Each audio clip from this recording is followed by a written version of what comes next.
Duvant video. Welcome back to Cliff Notes Episode 2, Final Fantasy Legend.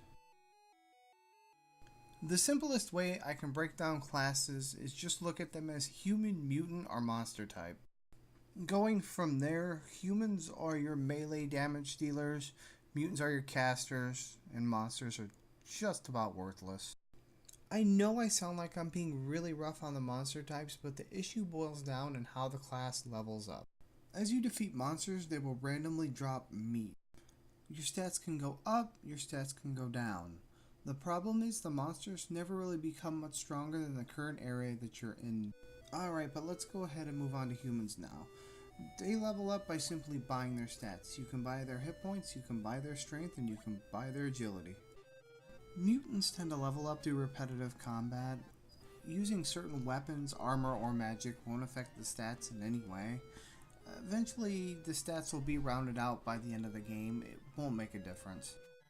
However, the disadvantages with mutants is their abilities come, they go, they can be doubled up, meaning you can have two sets of the same ability on one character.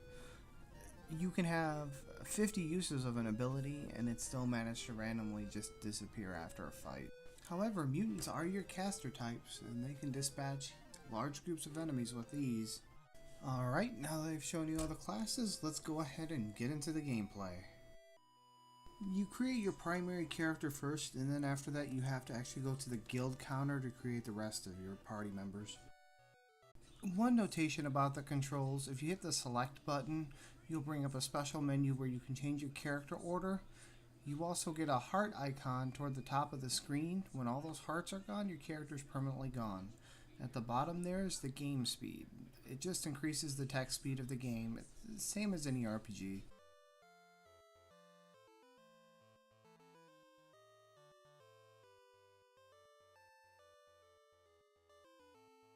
I'm going to go ahead and name all the characters after characters from Final Fantasy VI since it's my favorite RPG. Once you've created your party, you can pretty much go straight outside and start fighting monsters for money, since working the corner isn't an option. Final Fantasy Legend Prostitution Edition. There could be a market for that.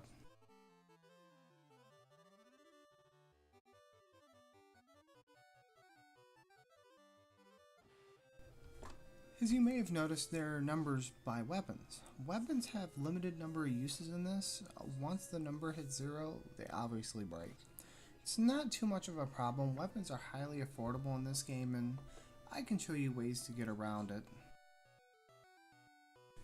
You're going to take a lot of damage early on in this game.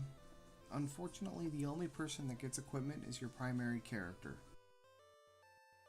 The problem with that is the inadjusted cost based on how much hit point damage you've taken.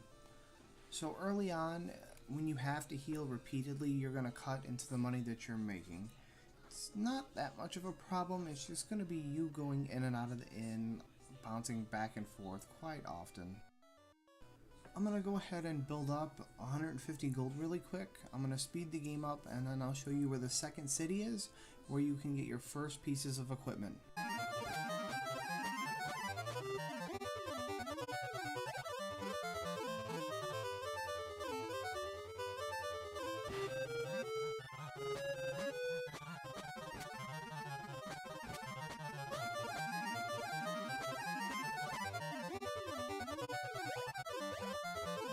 Alright, I'm going to go ahead and speed it up and show you guys where the second city is.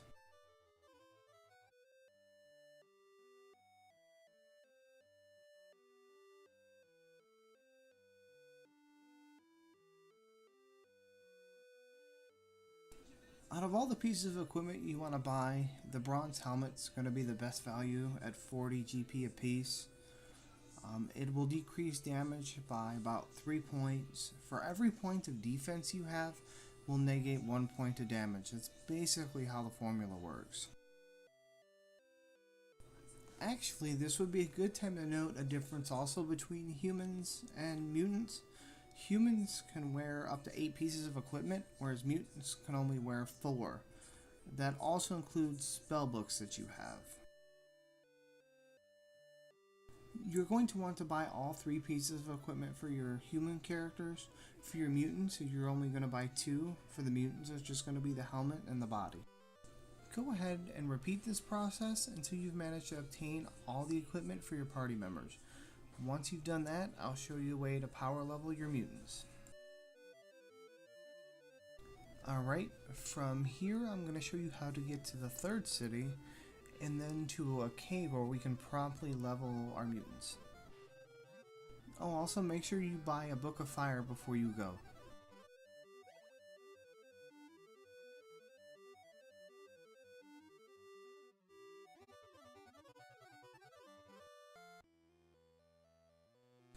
Alright, this will be a good power leveling spot. The reason being is every time you run into that lizard man, you will promptly be thrown into a battle. It's not that you get a ton of money here, it's that you can go through fights so fast that you can amass money quickly. Right. As you encounter these lizards, they can appear in 1s, 2s, and 3s. Think of them as in a row. You can use your mutant's fire book to dispatch all 3, 2, or 1 of them all at once. Generally, it should only take 1 round and you should be able to do it fairly quickly. One more thing to mention, this trick only works before you kill the boss. If you kill the boss, the lizardmen disappear. This is the entire process sped up. You basically using the entire firebook abilities here and there, so you can kind of see how quickly you can tear through these monsters and how quickly you can raise up a mutant.